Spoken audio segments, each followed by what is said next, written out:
قبلہ اول مسجد اقصی کی حفاظت اور اہل فلسطین کے ساتھ اظہاری یکجہتی کا مظاہرہ کرنا، اور اس حوالے سے قرآن عظیم الشان احادیث نبوی صلی اللہ علیہ وآلہ وسلم سے ان کی تائید حاصل کرنا۔ سامعین وقار، مسجد اقصی مسلمانوں کا قبلہ اول ہے، اور کلام مجید فرقان حمید میں مسجد اقصی کا ذکر آئے ہیں۔ سبحان الذی اسری بعبدہ لیلا من المسجد الحرام الی المسجد الاقصی الذی بارکنا حولہ لنریہ من آیاتنا انہ هو السمیع البصیر۔ اور یہ مسجد حرام اور مسجد نبوی کے بعد مسلمانوں کے لیے تیسرا سب سے مقدس ترین مقام ہے۔ یہ مسجد فلسطین کے شہر یروشلم کی سب سے بڑی مسجد ہے، جس میں کثیر تعداد میں نمازیوں کی گنجائش ہے، اور مسجد کی خارجی صحن میں بھی ہزاروں فرزندان توحید نماز ادا کر سکتے ہیں۔ مسجد اقصی کو باقی مساجد پر فوقیت حاصل ہے اور تاریخی اہمیت بھی حاصل ہے۔ سامعین وقار، بذات خود سرکار دو عالم صلی اللہ علیہ وآلہ وسلم نے لگاتار 17 مہینے مسجد اقصی کی طرف نماز پڑھی ہے، اور مسجد قبلتین اللہ ہم سب کو بار بار حرمین شریفین، اور چونکہ یہ مسجد قبلتین یہ مدینہ المنورہ میں ہے، اللہ تبارک و تعالی ہم سب کو مدینہ المنورہ اور مکہ المکرمہ کی شرف سے یا الہ العالمین ہم کنار فرمائیں۔ تو مسجد قبلتین میں سرکار دو عالم صلی اللہ علیہ وسلم کے اوپر وحی نازل ہوگی کہ آپ اپنے چہرہ انور مبارک قبلے کی طرف یعنی خانہ کعبہ کی طرف اپنا منہ مبارک فرمائیے۔ تو اس کے بعد یہ قبلہ یعنی خانہ کعبہ شریف کی طرف ہم مسلمان نبی علیہ الصلوۃ والسلام کی امت نماز پڑھتے ہیں، لیکن تقدس اور تعظیم کے حوالے سے مسجد اقصی کا حکم وہی ہے جو خانہ کعبہ بیت اللہ شریف کا حکم ہے۔ بیت اللہ شریف کے اوپر فرزندان اسلام مرد ہو عورت ہو جوان ہو بوڑھے ہو، اسی طرح مدینہ المنورہ کی ناموس اور تعظیم کا جو حکم ہے وہی حکم مسجد اقصی کا ہے۔ تو آپ لوگوں کی نالج میں ہے کہ یہود کے ہاتھوں تقریباً 60,000 سے زیادہ مسلمان شہید ہو چکے ہیں، 2 لاکھ سے زیادہ زخمی ہیں، اور لاکھوں لوگ بے گھر ہو چکے ہیں، بچے یتیم ہو چکے ہیں، عورتیں بیوہ ہو چکی ہیں۔ فلسطین کے اندر اب دیکھیے مساجد کا تقدس، پہلے لوگ کس سے بیان کرتے کہ یورپ، اہل یورپ، عیسائی اور یہودی اتنے ہمدرد ہیں کہ بلی بھی اگر گاڑی سے ٹکر کھائیں تو انہیں ہاسپٹل کی طرف لے کر جاتے ہیں، ان کو اسپتال پہنچاتے ہیں۔ لیکن یہ تمام جو قصے کہانیاں ہیں یہ زبانی ہے، اور یہ ان کی اپنی لوگوں کے لیے ہے۔ جس نے محمد عربی صلی اللہ علیہ وآلہ وسلم کا کلمہ پڑھا ہو لا الہ الا اللہ محمد رسول اللہ، ان کے لیے یہ حکم نہیں ہے۔ تو غرض یہ ہے موجودہ وقت میں امتی مسلمہ کے اوپر جہاد وہ فرض ہو چکا ہے۔ اس حوالے سے کلام مجید فرقان حمید میں اللہ تبارک و تعالی فرماتا ہے وَمَا لَكُمْ لَا تُقَاتِلُونَ فِي سَبِيلِ اللَّهِ، اور تمہیں کیا ہوا ہے لا تقاتلون فی سبیل اللہ کہ تم اللہ کی راہ میں جہاد نہیں کرتے، والمستضعفین من الرجال والنساء والولدان الذین، کمزور من الرجال مردوں میں سے، والنساء عورتیں، بچے، والولدان الذین یقولون کہتے ہیں ربنا اے ہمارے پروردگار، اے ہمارے رب، اخرجنا ہم میں نکال دے هذه القرية الظالم، اس ظالم بستی سے جہاں پہ بربریت ہے، ظلم ہے، قتل عام ہے، 50,000 سے زیادہ معصوم بچوں کو فلسطین کے اندر ذبح کیا گیا، ظلم کی انتہا موجودہ ہمارے زمانے میں قریب ترین کی تاریخ میں ایسی ظلم بربریت ان کی مثال کہیں نہیں ملتی۔ سامعین وقار، تو اس لیے اللہ تبارک و تعالی ہم سے مطالبہ کرتا ہے اور شریعت بھی، اور وجہ کیا ہے؟ وجہ یہ ہے کہ غزوہ موتا مشہور لڑائی مسلمانوں اور روم کی عیسائیوں کے درمیان ہوئی ہے، لیکن جاننا ضروری ہے کہ غزوہ موتا کیوں ہوئی، کس بات کے اوپر ہوئی۔ 6 ہجری میں صلح حدیبیہ کے مقام پہ سرکار دو عالم صلی اللہ علیہ وآلہ وسلم نے مختلف خطوط روانہ کر دیے مختلف بادشاہوں کے، خسرو پرویز کے نام پہ، شہنشاہ ہرقل روم۔ تو 6 ہجری میں نبی علیہ الصلوۃ والسلام کی قاصد تھے حارث بن عمیر ازدی۔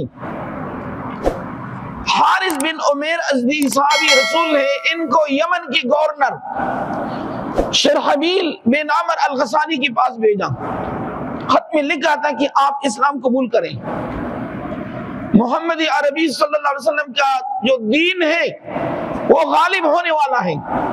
جو ہی حارث بن عمیر ازدی یمن پہنچ گئی، شرحبیل بن عمر الغسانی نے زیادتی کی، نبی علیہ السلام کی سفیر اور قاصد کو پکڑ لیا، گرفتار کر لیا اور فوراً شہید کروایا۔ نبی علیہ السلام کو جب خبر پہنچ گئی، نبی علیہ السلام افسردہ ہو گئے، اور سرکار دو عالم صلی اللہ علیہ وسلم نے فرمایا کہ اب ہم حارث بن عمیر ازدی کے قصاص کا بدلہ لیں گے۔ اب دیکھیے روم کی ان کی فوج کی تعداد تھی 2 لاکھ، یمن کی شرحبیل بن عمر الغسانی، نبی علیہ السلام نے 3000 لشکر روانہ کر دیا۔ جب وہاں پہنچ گئے اور نبی علیہ السلام نے فرمایا کہ سب سے پہلا جرنیل ہے زید بن حارثہ، اگر یہ شہید ہو جائے جعفر رضی اللہ تعالی عنہ، اگر یہ بھی شہید ہو جائیں تو عبداللہ ابن رواحہ۔ مختصر یہ کہ جنگ شروع ہو گئی،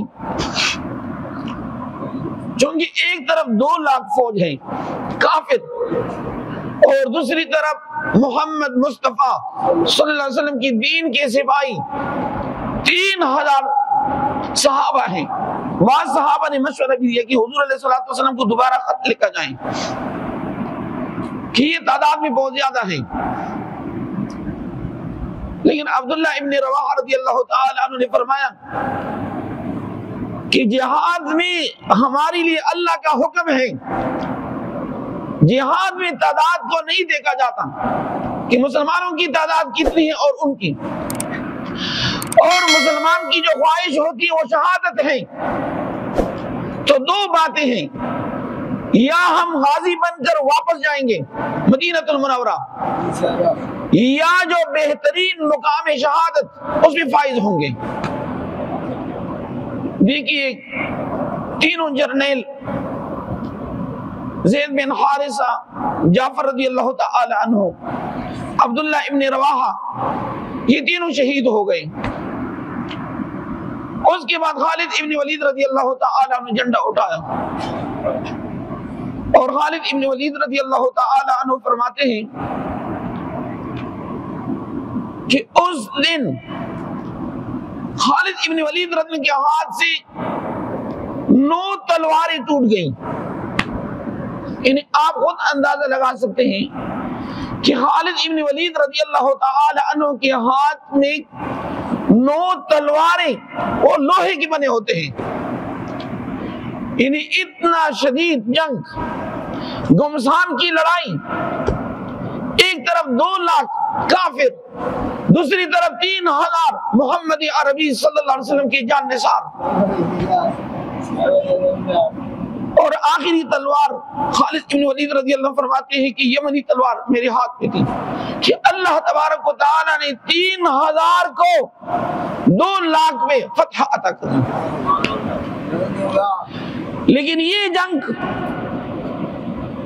ایک جو قاصد ہے مسلمان کلمہ کو، حارث بن عمیر ازدی، اب دیکھیں لوگ مختلف قسم کی باتیں کرتے ہیں کہ اپنا کام کریں گے، انہوں نے غلطی کی ہے، لیکن حضور علیہ السلام نے حارث بن عمیر ازدی، ایک صحابی رسول کے خون کا جو قصاص لیا، خود نبی علیہ السلام نے مدینہ المنورہ سے لشکر تیار کی، اور اللہ تبارک و تعالی نے، اور اس جنگ میں کتنے 12 صحابہ شہید ہو گئے، 12 صحابہ، اور کافروں کی تعداد ہے وہ نہ معلوم ہے۔ آپ خود اندازہ لگا سکتے ہیں کہ خالد ابن ولید رضی اللہ تعالی عنہ کے ہاتھ میں 9 تلواریں ٹوٹ گئیں، اور جعفر رضی اللہ عنہ کے بارے میں آتا ہے کہ ان کو 50 زخمیں لگی تھی، اور پیچھے سے کوئی زخم نہیں، یعنی اتنی بہادری کے ساتھ، جان بازی کے ساتھ لڑ رہے تھے۔ تو سامعین وقار، موجودہ وقت میں جیسا کہ مفتی اعظم پاکستان مفتی منیب الرحمان صاحب نے کل جو ہے، بلکہ یہ 10 تاریخ کو قومی کانفرنس کا انعقاد ہوا تھا اسلام آباد میں، انہوں نے فتویٰ جاری کیا، اور تمام مشترکہ پاکستان کے علماء نے کہ موجودہ وقت میں 57 ممالک ہیں، 57 ممالک کے اوپر جہاد فرض ہو چکا ہے، لیکن کس طرح؟ الاقرب فالاقرب۔ اللہ رب العزت فرماتے ہیں، یا ایھا الذین آمنوا قاتلوا الذین یلونکم من الکفار ولیجدوا فیکم غلظہ واعلموا ان اللہ مع المتقین۔ اللہ رب العزت فرماتا ہے کہ اے ایمان والو، قاتلوا الذین، کفار کے ساتھ لڑو، جہاد کرو، یلونکم من الکفار، یلون کہتے ہیں جو سب سے قریب ترین لوگ مسلمان ہیں، یعنی پہلا حق کس کا ہے؟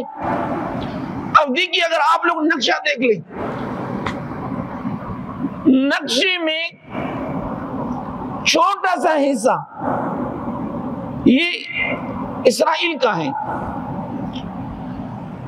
اور اسرائیل کی ٹوٹل آبادی یعنی یورپ کے اندر، مشرقی وسطی کے اندر کتنی ہے؟ تقریباً 1 کروڑ 40 لاکھ۔ یعنی ٹوٹل آبادی، یعنی تمام دنیا کی آبادی 1,40,00,000۔ مسلمانوں کی آبادی کتنی ہے؟ مسلمانوں کی آبادی ہے 1,90 کروڑ۔ مسلمانوں کی آبادی ہے 1,90 کروڑ۔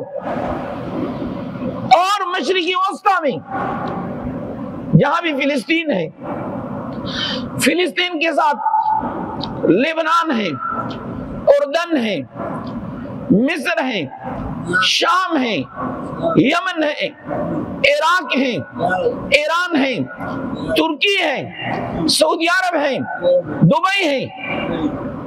یہ تمام کی تمام ملک کون سے ملک ہیں؟ اس کلمے کے پڑھنے والے ہیں لا الہ الا اللہ محمد رسول اللہ۔